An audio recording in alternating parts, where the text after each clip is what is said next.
Bonjour à toutes et à tous, j'espère que vous allez bien. শুভ দিন সবাইকে, আশা করি আপনারা ভালো এবং সুস্থ আছেন। আমি শুভ আছি আপনাদের সাথে। আজকে এই ভিডিওটিতে আমি আপনাদের সাথে আলোচনা করব হচ্ছে loi sur l'immigration, মানে হচ্ছে অভিবাসন আইন। আসলে অভিবাসন আইনের নামটা শুনলেই আসলে আমরা যারা ইউরোপে থাকি তাদের মনে একটা ভয় ঢুকে যায়। সেটা হোক ফ্রান্সের অভিবাসন আইন, সেটা হোক ইউরোপের যে কোনো দেশের অভিবাসন আইন, সেটা হোক কানাডা বা আমেরিকা। তো আজকে আমি এই বিষয়টা নিয়ে কথা বলবো একটি আসলে নিজের মধ্যে দায়িত্ব যে একটা বিষয় আছে সেটার দিক থেকে। কারণ কি, আপনারা অনেকেই জানেন যে আমি আমার ইঞ্জিনিয়ারিং সেক্টরে কাজের পাশাপাশি ফ্রান্সে 7 বছরের অধিক সময় ধরে ফরাসি শিখিয়ে যাচ্ছি।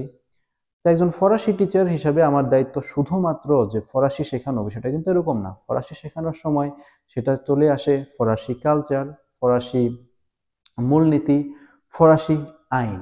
এখন লুয়া সিউহ লিমিগ্রাসিয়ন, এটা যেহেতু একটা আইন এবং ফ্রান্সে কিছুদিন আগেই হচ্ছে পাশ হয়েছে, তো একজন শিক্ষক হিসাবে আপনাদের এটা আমি মনে করি যে আমার দায়িত্ব যে আপনারা এটা সবাই জানেন এবং সবাই সঠিক তথ্যে অবগত হন। তো চলুন আজকে দেখি যে লুয়া সিউহ লিমিগ্রাসিয়ন মানে হচ্ছে অভিবাসন আইনটা কি কি ধাপে আলোচনা করা হয়েছে এবং সেখানে কি কি বলা হয়েছে, সেটা কতটুকু সোজা বা কতটুকু কঠিন করা হয়েছে। তো প্রথমত ইমিগ্রেশন আইনের যে প্রথম ধাপটা ছিল সেটাই হচ্ছে কোটা আনুয়াল, মানে হচ্ছে বাৎসরিক কোটা। দ্বিতীয় ধাপটা হচ্ছে তিtre de séjour, মানে হচ্ছে ফরাসি রেসিডেন্ট কার্ড বা ফরাসি কার্ড। এড সোশিয়াল, তৃতীয় বিষয়টা সেটা হচ্ছে ফ্রান্সে থাকলে যে সামাজিক সুযোগ সুবিধা পাওয়া যায় সেটি। চতুর্থ বিষয় হচ্ছে ন্যাচুরালিজাশন, মানে হচ্ছে ফরাসি জাতীয়তা আবেদন। পঞ্চম বিষয় regroupement familial, মানে হচ্ছে ফ্যামিলি আনার ক্ষেত্রে কি কি শর্ত প্রযোজ্য হবে। এবং সর্বশেষ éloignement et expulsion des condamnés, মানে হচ্ছে যারা ফ্রান্সের সাজাপ্রাপ্ত বা অপরাধী তাদেরকে ফ্রান্স কিভাবে বিতাড়িত করতে পারে। তো এখন আমরা চলে যাব হচ্ছে প্রথম ধাপ, কোটা আনুয়াল।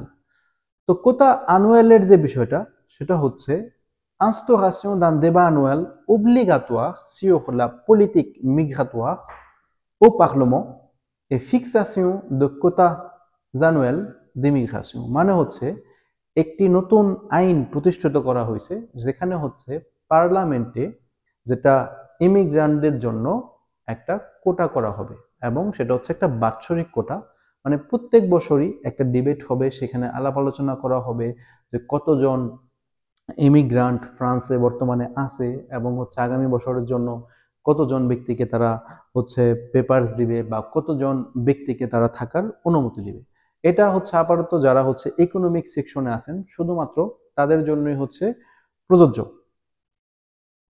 আমাদের যে দ্বিতীয় ধাপটা আছে সবচেয়ে আমাদের বাংলাদেশিদের জন্য গুরুত্বপূর্ণ ধাপ, সেটা হচ্ছে তিtre de séjour। তিtre de séjour যেটা হচ্ছে ফ্রান্সে থাকার পরে থাকার অনুমতি পেলে আমরা যে কার্ডটা পাই। তো এই titre de séjour এর প্রথম অংশটা হচ্ছে refus ou retrait d'un titre de séjour en cas de non-respect des principes de la République, মানে হচ্ছে আপনি যদি ফ্রান্সের মূলনীতি না মানেন সেই ক্ষেত্রে ফ্রান্স আপনাকে titre de séjour দেওয়ার পরে ওটা নিয়ে যেতে পারে, অথবা আপনি যখন হচ্ছে রিনিউ করতে যাবেন সেটাকে বাতিল করতে পারে। এখন আপনার এই হচ্ছে ফ্রান্সের মূলনীতির মধ্যে কি কি, যেমন লা লিবার্té পার্সোনেল, মানে হচ্ছে আপনার পার্সোনাল স্বাধীনতা, এটাকে আপনি সম্মান জানাচ্ছেন কিনা। লা লিবার্té d'expression et de conscience, মানে হচ্ছে আপনি বাক স্বাধীনতা এবং হচ্ছে মানুষের জ্ঞানের যে স্বাধীনতা, মতামতের স্বাধীনতাকে সম্মান জানাচ্ছেন কিনা। l'égalité entre les femmes et les hommes, আপনি কি নারী পুরুষের সমান অধিকারটাকে প্রাধান্য দিচ্ছেন কিনা। লা dignité de la personne humaine, একজন ব্যক্তি যে সে একজন মানুষ তাকে কি সেই মর্যাদায় আপনি মর্যাদা দিচ্ছেন কিনা। এবং সর্বশেষ লা devise et les symboles de la république, মানে হচ্ছে ফ্রান্সের মূলনীতি এবং প্রতীকগুলোকে আপনি সম্মান জানাচ্ছেন কিনা। এটা যদি হয় তখন আপনার titre de séjour হচ্ছে ডিমান্ডের আগেই একটা কন্ট্রাক্ট সাইন করতে হবে। এই সাইনটা থেকে যদি কেউ বিরত থাকে তখন সে আর titre de séjour পাবে না। তো এই titre de séjour এর আমাদের যে দ্বিতীয় ধাপ সেটা হচ্ছে attribution d'un titre de séjour pour les victimes des marchands de sommeil। তো marchand de sommeil মানে হচ্ছে বলা চলে যে আধুনিক বস্তি। আধুনিক বস্তিটা কি? সেটা হচ্ছে যখন একটা বাসায় অনেক মানুষ খুবই খারাপভাবে জীবনযাপন করে, মানে সেখানে থাকার জন্য তেমন পরিবেশ নাই। সেই ক্ষেত্রে যদি কোনো ব্যক্তি কোনো পেপারসহীন ব্যক্তিদেরকে তার বাসায় রাখে এবং তাদেরকে ভালো পরিবেশে না রাখে, সেখানে যদি খুবই খারাপ অবস্থা হয়, তো সেই ক্ষেত্রে তাদের জন্য কিছু জরিমানা করা হবে বা কিছু দণ্ড দেওয়া হবে। কি কি দণ্ড দেওয়া হবে সেটা আপাতত বলা হয় নাই। এখানে দ্বিতীয় আরেকটা বিষয় অ্যাড করা হয়েছে, সেটা কোনো এই সপাপিয়ে কোনো পেপারসহীন ব্যক্তি যদি এরকম জায়গায় থাকে এবং সে যদি কোনো খারাপভাবে জীবনযাপন করে থাকে কোনো বাসায়, এবং সেটা নিয়ে যদি সে কখনো অভিযোগ করে বা কেস করে মালিকের বিরুদ্ধে, তখন সে 1 বছরের titre de séjour পাবে এবং যতদিন পর্যন্ত এই প্রসিডিউরটা চলতে থাকবে ততদিন পর্যন্ত তাকে কার্ড রিনিউ করে দেওয়া হবে। তো এটা অবশ্যই যাতে বাসার মালিকেরা অনেক জন ব্যক্তি নিয়ে না থাকে, সেটাকে ডিসকারেজ করার জন্য সরকার এই পদক্ষেপটা নিয়েছে। কারণ জানেন যে ফ্রান্সে প্রত্যেক আপনার বাসায় নর্মালি একজন ফ্যামিলি আনতে গেলেও আপনার 10 থেকে 11 মেট্র পার্সন অনুযায়ী থাকার সিস্টেম, যাতে তারা একটা সুস্বাস্থ্যভাবে জীবনযাপন করতে পারে একটা বাসার মধ্যে। এরপরে সবচেয়ে গুরুত্বপূর্ণ আমাদের বাংলাদেশিদের জন্য, সেটা titre de séjour facilité pour les travailleurs des métiers en tension। মানে যারা métier en tension মানে ফ্রান্সে যে সমস্ত কর্মক্ষেত্রে লোকের প্রয়োজন, লোক সংখ্যা কম, অথবা যে সমস্ত অঞ্চলে লোক সংখ্যা কম, তারা যদি সেখানে কাজ করে, সেই কাজ করার মাধ্যমে কার্ড পাওয়া যেতে পারে। তো কি কি কন্ডিশন আছে? কন্ডিশন অনেকগুলো। প্রথমত এই কন্ডিশনের মধ্যে আবার আছে, কিন্তু এখানে আবার ছাত্রছাত্রীদের নিয়েও বলা হয়েছে। তো যারা ফ্রান্সে স্টুডেন্ট ভিসায় আসে, তারা আগে সরাসরি আসতে পারতো, তখন তাদের কোনো জামিন থাকতো না। এখন তাদের একটা নির্দিষ্ট পরিমাণ টাকা জামিন দিয়ে এরপরে পড়তে আসতে হবে।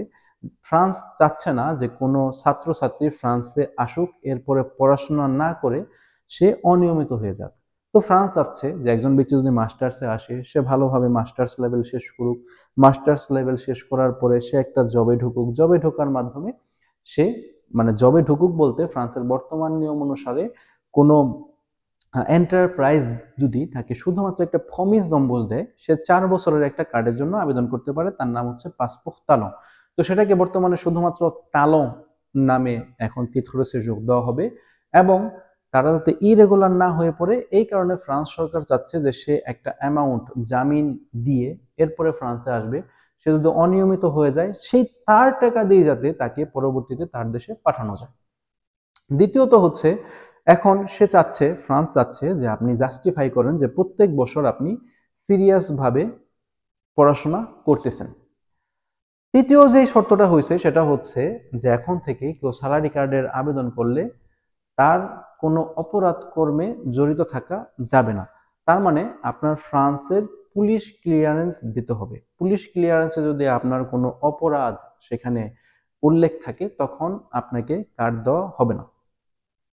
এখন যেটা খুবই একটা আশার বাণী বলা যেতে পারে, সেটা যে বর্তমানে স্যালারি কার্ডের আবেদনের জন্য পুরোপুরিভাবে মালিকের উপরে ডিপেন্ডেন্ট থাকতে হয়, যেটা সরকার চাচ্ছে না। কারণ মালিকের উপরে ডিপেন্ডেন্ট থাকলে সে কর্মচারীদের অনেক বেশি খাটায় এবং তাদের প্রতি অমানবিক আচরণ করে। সেটা যাতে আর না হয়, এই কারণে ফ্রান্স সরকার চাচ্ছে যে আপনি যদি নির্দিষ্ট কন্ডিশনগুলো, শর্তগুলো পূরণ করেন, আপনি নিজে নিজেই কার্ডের জন্য আবেদন করতে পারবেন। তো নিজে নিজে কার্ডের জন্য আবেদন করতে হলে প্রথমত আপনার নির্বিচ্ছিন্নভাবে 3 বছর ফ্রান্সে থাকতে হবে, এবং 24 মাসের ভিতরে, বিগত 24 মাসের ভিতরে আপনার কমপক্ষে 12 মাস কাজের ডিক্লেয়ার থাকতে হবে, যেটা আগে ছিল 24 মাস। তো এটা অনেকের জন্য আশার বাণী হতে পারে। এবং হচ্ছে ফ্রান্স এখন যেটা করবে সেটা হচ্ছে যে প্রিফেকচার যখন আপনাকে কার্ডটা দিবে তার আগে অবশ্যই সে ভেরিফাই করবে যে আপনি হচ্ছে l'insertion sociale du demandeur, মানে হচ্ছে আপনি সমাজের সাথে কি ঠিকমতো মানিয়ে নিতে পেরেছেন কিনা। এরপরে হচ্ছে আপনি কি ফ্রান্সের ভ্যালু এগুলোর প্রতি সম্মান জানাচ্ছেন কিনা। এরপরে আপনি ফ্রান্সে কতটুকু নিজেকে মানিয়ে নিয়েছেন, আপনি কতটুকু ফ্রান্সের ভ্যালু, ফ্রান্সের মূলনীতিকে প্রাধান্য দিচ্ছেন। বলা এই শর্তগুলো যদি হয় তখন আপনি ফ্রান্সে কার্ডের জন্য আবেদন করতে পারবেন।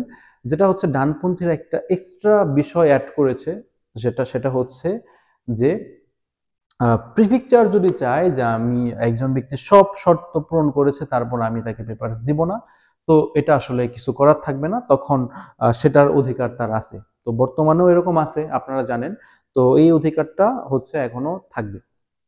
আরেকটা বিষয় হচ্ছে এখনো যারা বর্তমান সিচুয়েশনে আছেন, 3 বছরের আওতায় কাগজ জমা দেন, 5 বছরের আওতায় কাগজ জমা দেন, আসলে এই বিষয় নিয়ে আপাতত কোনো আলোচনা হয় নাই। ভবিষ্যতে যদি এরকম কিছু হয় আপনারা অবশ্যই জানতে পারবেন। এরপরে হচ্ছে আরেকটা গুরুত্বপূর্ণ বিষয় titre de séjour এর কলামই আছে, সেটা হচ্ছে réforme de la valeur nationale du droit d'asile, মানে হচ্ছে সিএনডিআর অনেক রিফর্ম আসবে, অনেক কিছু পরিবর্তন আসবে।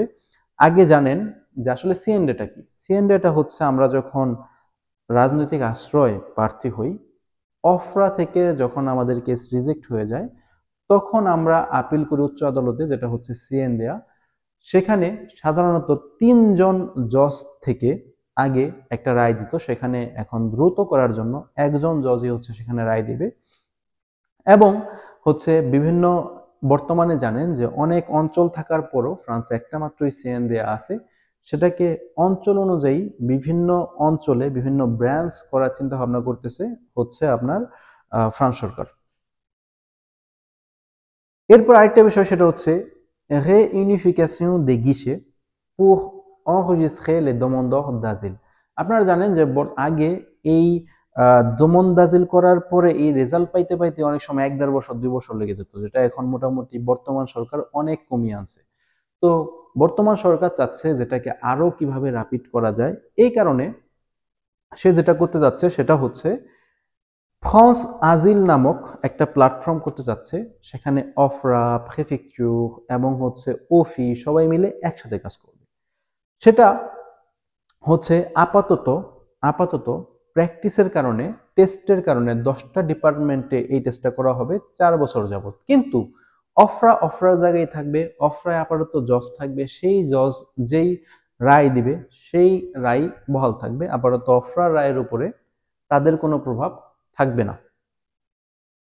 এখন তৃতীয় যে বিষয়টা নিয়ে আমরা কথা বলবো সেটা হচ্ছে এদ সোশিয়াল, মানে হচ্ছে সামাজিক যে সুবিধা। আপনারা জানেন যে ফ্রান্সে যখন একজন নাগরিক বসবাস করে তার বিভিন্ন সামাজিক অধিকার থাকে। সেখানে বাসা ভাড়ার ক্ষেত্রে সহায়তা, সেখানে হচ্ছে কেউ যদি বেকার থাকে বেকারত্ব যে সহায়তা, এরপরে হচ্ছে আপনি যদি ইনকাম কম থাকে আপনার ফ্যামিলির জন্য সহায়তা। তো এখানে প্রথমেই যে বিষয়টা আছে সেটা হচ্ছে যে স্বাস্থ্যের ক্ষেত্রে সহায়তা। যে কোনো ব্যক্তি যদি অনিয়মিত থাকে তারপরও ফ্রান্সে সে একটা এড মেডিকেল পায় এবং সে হচ্ছে ফ্রি চিকিৎসা পেয়ে থাকে বা চিকিৎসার জন্য তার একটা ছাড় দেওয়া হয়ে থাকে। তো সেটা প্রথমে কেটে ফেলার হচ্ছে সিদ্ধান্ত সিনেটে নেওয়ার পরেও সেটা আসলে কেটে ফেলা হয়নি। তো বর্তমানে এখনো এইড মেডিকেলটা বহাল থাকবে, কিন্তু প্রধানমন্ত্রী কথা দিয়েছে যে সে 2024 সালে এটার মধ্যে কিছু পরিবর্তন আনবে। এবং এই সিস্টেমে নতুন একটা কঠিন জিনিস করা হয়েছে, সেটা হচ্ছে যে আপনারা জানেন যে একটা titre de séjour আমরা ফ্রান্সে আবেদন করতে পারি যখন একজন ব্যক্তি অসুস্থ হয়। তো সেটা অবশ্যই দেখবে যে আপনার দেশে যদি সেই রোগের চিকিৎসা আপনি পান তাহলে অবশ্যই ফ্রান্স আপনাকে কার্ড দিবে না। আপনার যদি এমন কোনো রোগ হয় যে রোগের চিকিৎসা আপনার দেশে নাই, তখন ফ্রান্স আপনাকে থাকার জন্য সেই কার্ড দেবে। এরপরে আমাদের বিষয় সেটা হচ্ছে conditionnement de certaines aides sociales à 5 ans de séjour régulier। আগে ফ্রান্সের সুযোগ সুবিধাগুলো পাওয়ার জন্য, যেমন হচ্ছে ফ্যামিলি সুযোগ সুবিধা, ফ্যামিলি ভাতা, এরপরে হচ্ছে আপনার বেকারত্ব ভাতা, এই জিনিসগুলো পাওয়ার জন্য 6 মাস থাকার পরে আপনি এগুলোর আবেদন করতে পারতেন। কিন্তু বর্তমানে রেগুলার ভাবে 5 বছর থাকার পরে আপনি এই সুযোগ সুবিধাগুলোর আবেদন করতে পারবেন। কিন্তু এই আবেদন আপনি করতে পারবেন যদি আপনি ফ্রান্সে 30 মাস কমপক্ষে কাজ করে থাকেন, এবং বাসা ভাড়ার জন্য যে সুযোগ সুবিধা দেওয়া হয় সেখানে আপনি যদি 3 মাস কাজ করেন তখন আপনি বাসা ভাড়ার সুযোগ সুবিধার জন্য আবেদন করতে পারেন। Les aides aux handicapés ne seront pas concernées, তো হ্যান্ডিক্যাপ হওয়ার জন্য যেই সাহায্যটা দেওয়া হয় ওইটা এটার সাথে কনসার্ন না।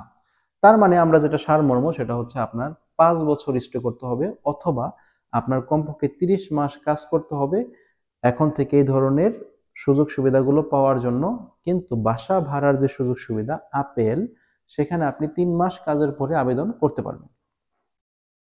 এরপরে আসে সেটা হচ্ছে এক্সক্লুজিও des personnes visées par une obligation de quitter territoire français du droit à l'hébergement d'urgence। বর্তমানে হচ্ছে কোনো ব্যক্তিকে যদি OQTF দেওয়া হয়, OQTF যেটা আমাদের বাংলাদেশিদের কাছে অনেক পরিচিত, সেটা হচ্ছে সর্তি লেটার। কাউকে যদি ফ্রান্স ত্যাগের আদেশ দেওয়া হয় তখনও বর্তমানে অনেকে সেই বাসায় থাকতে পারে, কাউকে যদি কোনো বাসা দেওয়া হয়। কিন্তু ফ্রান্স সরকার চাচ্ছে না যে কাউকে যদি আমি ফ্রান্স ত্যাগ করে যেতে বলি তাকে আবার আমি কেন ফ্রি একটা বাসা দিব। তো কেউ যদি ফ্রান্স ত্যাগের এই আদেশ পায় সে আর হচ্ছে বর্তমানে বাসা যে দেওয়া হয় সে বাসায় থাকতে পারবে না। কিন্তু যদি তার কোনো détresse grave, মানে তার যদি মানসিক কোনো সমস্যা থাকে বা বড় ধরনের যদি কোনো সমস্যা থাকে, অথবা সে যদি এমন হয় যে সে তার দেশে ফিরে যেতে চাচ্ছে এবং সেই দেশে ফিরে যাওয়ার জন্য যে প্রসেস করতে হয় সেই প্রসেসের জন্য সে অপেক্ষায় আছে, সেই সময় পর্যন্ত সে এই বাসায় থাকতে পারবে, তাছাড়া এই বাসাটা তার ছেড়ে দিতে হবে। এখন চতুর্থ যে ধাপটা আছে সেটা হচ্ছে ন্যাচুরালিজেশন, মানে হচ্ছে ফরাসি জাতীয়তা। তো আমরা দেখবো যে ফরাসি জাতীয়তা আবেদনের ক্ষেত্রে কি কি সহজ বা কঠিন করা হয়েছে। তো ফরাসি জাতীয়তার ক্ষেত্রে একটা শর্ত আছে বর্তমানে, কেউ যদি একজন ফরাসি নাগরিককে বিয়ে করে সেখানে 4 বছর থাকার পরে সে ফরাসি জাতীয়তার জন্য আবেদন করতে পারে। সেটাকে 5 বছরের হচ্ছে করার কথা বলা হয়েছিল, কিন্তু সেটা করতে পারেনি, সেটা আগের নিয়মই বহাল আছে। দ্বিতীয় একটা বিষয়, বর্তমানে রেফুজিয়ে বাদে বাকি সবার জন্য কমপক্ষে 5 বছর ফ্রান্সে থাকার পরে তারা ন্যাশনালিটির আবেদন করতে পারে। সেটাকে 10 বছর করার জন্য আবেদন করা হয়েছিল সিনেটে, কিন্তু সেটা বহাল থাকেনি, আগের মতোই 5 বছরই আছে। তার মানে রেফিউজিয়ে বাদে অন্য যারা আছেন ফ্রান্সে নিয়মিতভাবে 5 বছর থাকার পরই আগের নিয়মের মতোই জাতীয়তার আবেদন করতে পারবেন। যে জিনিসটা এই নিয়মে কঠিন এসেছে সেটা হচ্ছে আগে ফ্রান্সে কোনো বিদেশি নাগরিকের সন্তান জন্ম নিলে অটোমেটিক্যালি সে ফ্রান্সের জাতীয়তা পেয়ে যেত, এখন আর সেটা সে অটোমেটিক্যালি পাবে না। তার 16 থেকে 18 বছরের মধ্যে নিজে নিজে আবেদন করে ফরাসি জাতীয়তাটা নিতে হবে। তারপরে তো এতটুকুই, ফরাসি জাতীয়তার ক্ষেত্রে হচ্ছে নতুন নিয়ম কানুন করা হয়েছে, এখানে ল্যাঙ্গুয়েজ বিষয়ক বা অন্য কোনো বিষয়ক কোনো আলোচনা করা হয়নি। তো ভবিষ্যতে যদি হয় অবশ্যই আমরা আপনাদেরকে জানাবো, কিন্তু বর্তমানে এই বিষয়ে কোনো আলোচনা করা হয়নি। 5 নাম্বার যে ধাপটা সেটা হচ্ছে regroupement familial, যেটা আমাদের বাংলাদেশিদের ক্ষেত্রে অত্যন্ত গুরুত্বপূর্ণ, যে ফ্যামিলি আবেদন। আর regroupement familialটা আসলে কাদের জন্য? regroupement familialটা হচ্ছে পাসপোর্ট তালো, মানে ফ্রান্সে যারা স্টুডেন্ট আসে তারা ব্যতীত, যারা ফরাসি নাগরিক ন্যাশনালিটি তারা ব্যতীত, এবং যারা রেফুজিয়ে এবং আগে আপনার বিবাহিত স্ত্রী ডিক্লেয়ার করা আছে তারা ব্যতীত হচ্ছে অন্য যারা আছেন তারা হচ্ছে এই regroupement familial-এর আওতায় পড়েন। তো regroupement familial-এ আগে ফ্যামিলি আনার ক্ষেত্রে একজন ব্যক্তির 18 মাস নিয়মিতভাবে থাকতে হতো, সেটাকে এখন 24 মাস করে ফেলা হয়েছে। দ্বিতীয়ত, আপনি যে ব্যক্তির জন্য আবেদন করতেছেন আপনার স্ত্রী অথবা স্বামী, তার আগে 18 বছর হলে আপনি আবেদন করতে পারতেন, কিন্তু এখন তার 21 বছর বয়স হতে হবে আবেদন করার জন্য।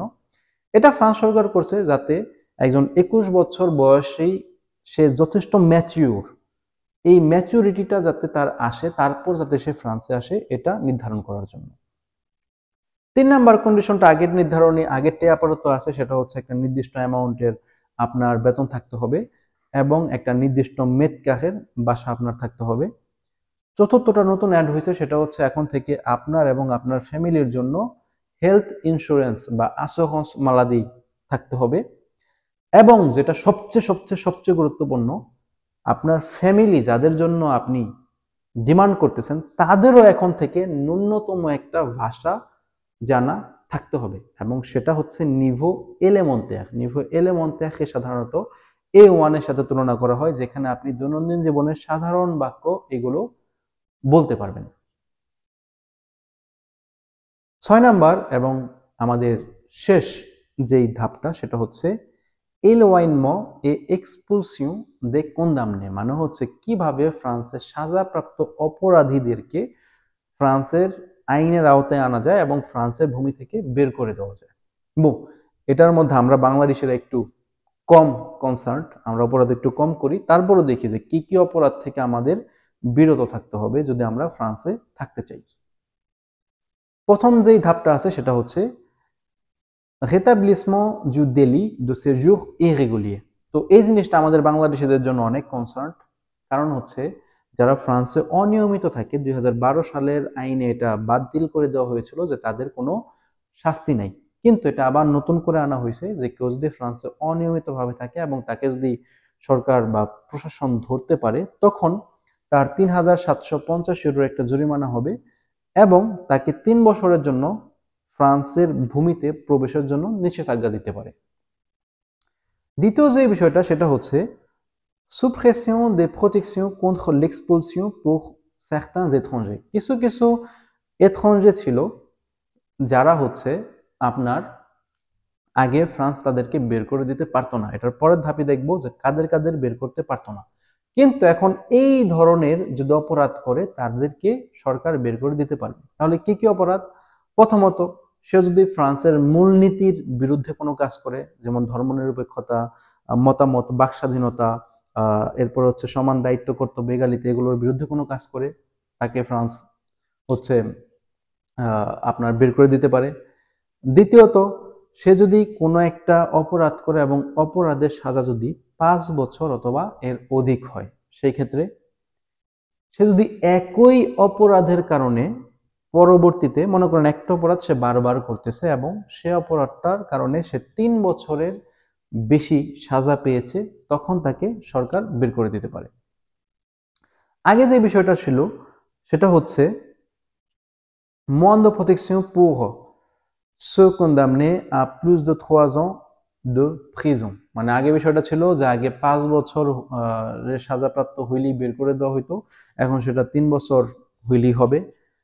সে যদি কোনো ফ্যামিলি ক্রাইম করে অথবা সে যদি কোনো মেয়র বা হচ্ছে ফরাসি প্রশাসনের সাথে জড়িত তাদেরকে আক্রমণ করে, সেক্ষেত্রে তাকে বের করা যেতে পারে।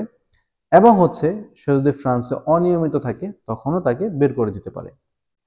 আরেকটা বিষয় যেটা হচ্ছে অ্যাড করে দেওয়া হয়েছে যে কেউ যদি গুরুতর অপরাধ করে তাকে ফ্রান্সে আসা থেকে 3 বছরের জন্য আবার নিষেধাজ্ঞাও প্রদান করতে পারে ফরাসি সরকার। এখন আসি লেগালিজেশন des OQTF, মানে হচ্ছে শর্তি লেটারের লিগ্যালাইজেশন করা, vision des catégories d'étrangers jusqu'ici protégés। তো কারা কারা আসলে ফ্রান্সে প্রোটেক্টেড ছিল, যারা যত বড় অপরাধী করুক তাদেরকে ফ্রান্স বের করতে পারবে না। তো এখন আপনি যদি আগের অপরাধগুলো করে থাকেন তাহলে ফ্রান্স আপনাকে বের করে দিতে পারবে। যেমন আগে ফ্রান্সে যদি কেউ 13 বছর বয়সে আগে আসতো তাকে ফ্রান্স বের করে দিতে পারতো না। যদি এরকম হইতো যে তার বাবা অথবা মা কেউ একজন ফরাসি, তাকে বের করে দিতে পারতো না।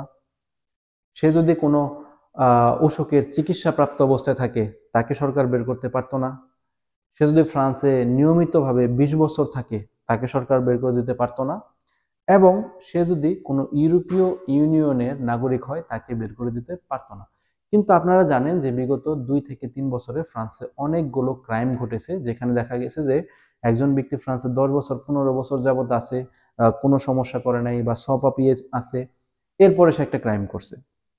তো এই কারণে ফ্রান্স চাচ্ছে যে আপনি যদি এর আগের ধাপের যে ক্রাইমগুলো আছে ওইগুলোর সাথে যদি জড়িত থাকেন, আপনি যেই হন না কেন আপনাকে ফ্রান্স বের করে দিতে পারবে।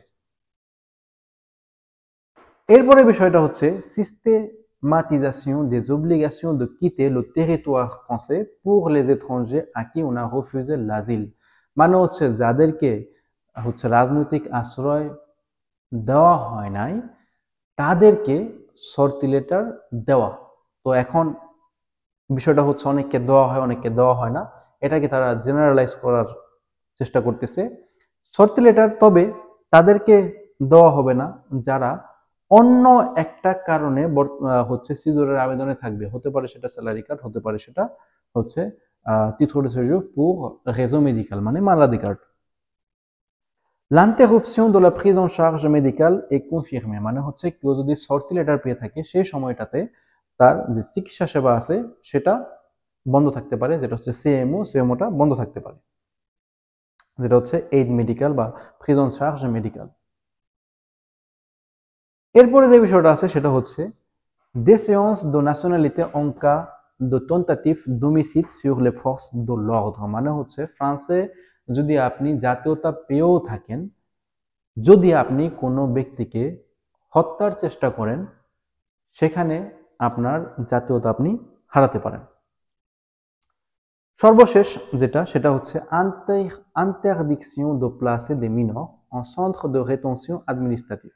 যে 18 বছরের নিচে যদি কোনো মাইনর হয় তাহলে তাকে জেলে রাখা যাবে না, তো বা centre de rétentionতে রাখা যাবে না, এটার বিরুদ্ধে সবাই ভোট দিয়েছে। বলা তো merci de partager cette vidéo। এই ভিডিওটা অবশ্যই যদি ভালো লাগে তাহলে অবশ্যই শেয়ার করবেন। তাহলে আমরা আসলে এই অভিবাসন আইন থেকে কি জানতে পারতেছি, আমরা আসলে এই ভিডিও থেকে কি জানতে পারতেছি যে ফরাসি অভিবাসন আইনটাকে 6টা ভাগে ভাগ করা হয়েছে। সারমর্ম প্রথমটা হচ্ছে কোটা থাকবে যারা ইকোনমিক সেক্টরে আছে, দ্বিতীয়ত হচ্ছে তিথ সেজোগের জন্য এখন আমার অবশ্যই ফরাসি সোসাইটিতে মানিয়ে নিতে হবে, ফরাসি ভাষা জানতে হবে, কারণ ফরাসি ভাষা যদি না জানি আমি ফরাসি সোসাইটিতে ইন্টিগ্রেট হইতে পারবো না, কারণ ফরাসি সোসাইটিতে ইন্টিগ্রেট থাকতে হবে।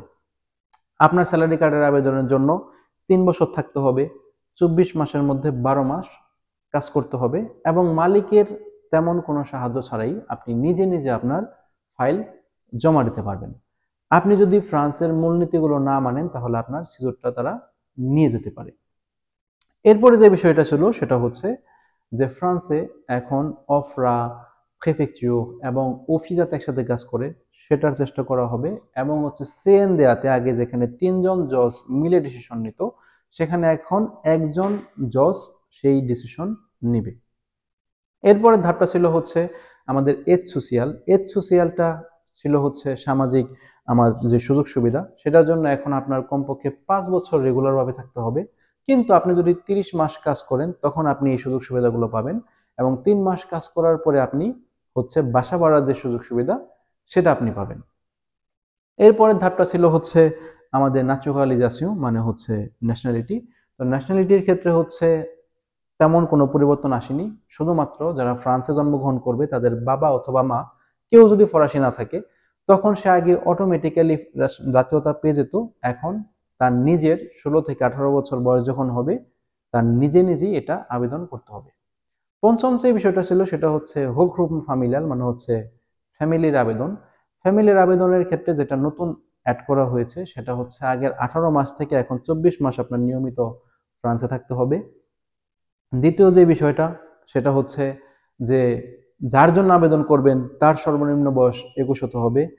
ফ্যামিলির জন্য আবেদন করলে তার হেলথ ইন্স্যুরেন্স লাগবে, আপনার আগের মতোই বেতন এবং বাসা দেখাতে হবে এবং যেটা গুরুত্বপূর্ণ অ্যাড করা হয়েছে যে ফ্যামিলি যারা আসবে তাদেরও ন্যূনতম একটা ভাষার লেভেল থাকতে হবে। সবার লাস্ট যেটা সেটা হচ্ছে আপনি যদি অপরাধ কর্মে জড়িত থাকেন তখন আপনাকে ফ্রান্স বের করে দিতে পারে অথবা আপনার জাতীয়তা ফ্রান্স নিয়ে নিতে পারে। আপনি যদি 5 বছর বা অধিক সময়ের জন্য সাজাপ্রাপ্ত হন সেই ক্ষেত্রে এটা হতে পারে, অথবা আপনি একই অপরাধের জন্য যদি 3 বছরের অধিক সাজাপ্রাপ্ত হন তখন ফ্রান্স এই কাজটা করতে পারে। তো এখন ফ্রান্সের নতুন আইন সবাই বলতেছে অনেক কঠিন, সরকার দল নিজেরই মানে মোটামুটি টালমাটাল হয়ে গেছে যে অনেক কঠিন হয়েছে। জানেন যে ফরাসি সরকারের বর্তমান যেই হচ্ছে স্বাস্থ্যমন্ত্রী, শিক্ষামন্ত্রী, তারা সবাই হচ্ছে পদত্যাগের দাবি করছে। তো সবারটা অবশ্যই সরকার মেনে নিচ্ছে না। তবে এটা হচ্ছে ফরাসি সরকারের যে মিনিস্টার তাদের মতে আইনটা অনেক কঠিন হয়েছে এবং মারিন লোপেন সে নিজেও খুশি। কিন্তু এখানে একটা বোঝার বিষয়, সেটা হচ্ছে কোন আইনটা আসলে কার জন্য কঠিন হয়েছে সেটা বোঝার বিষয়। আমি আপনাদের সাথে সবগুলো আইন উপস্থাপন করেছি, এখন আপনি দেখেন যে আপনি কোন ক্যাটাগরিতে আছেন এবং আইন সর্বোপরি কঠিন হইলেও সে আওতায় আপনি পড়েন কিনা। তো এখানে আমি আমার কোনো পার্সোনাল কোনো মতামত দিব না। এখানে যেটা বিভিন্ন খবরাখবর, বিভিন্ন সংবাদপত্র পড়ার মাধ্যমে, আর্টিকেল পড়ার মাধ্যমে আমি যতটুকু জানতে পেরেছি আমি চেষ্টা করেছি আপনাদেরকে জানানোর জন্য। এখনো সবকটা আইন বিস্তারিতভাবে প্রকাশিত হয় নাই। বিস্তারিতভাবে প্রকাশিত হলে অবশ্যই আমাদের খসাবে খামানি অফিওরার পেজে ছোট ছোট ভিডিও আকারে আপনারা ইনফরমেশনগুলো জানতে পারবেন। রাব্বানি ভাই নিজে বিভিন্ন লাইভ এবং হচ্ছে ভিডিওর মাধ্যমে আপনাদেরকে জানাবে। তো আপাতত কোনো টেনশনের কারণ নাই। যতটুকু জানার আশা করি আপনারা জেনেছেন। যদি ভিডিওটা ভালো লেগে থাকে অবশ্যই শেয়ার করার মাধ্যমে সবাইকে সঠিক তথ্যগুলো জানতে সহায়তা করেন। ধন্যবাদ। অফওয়া।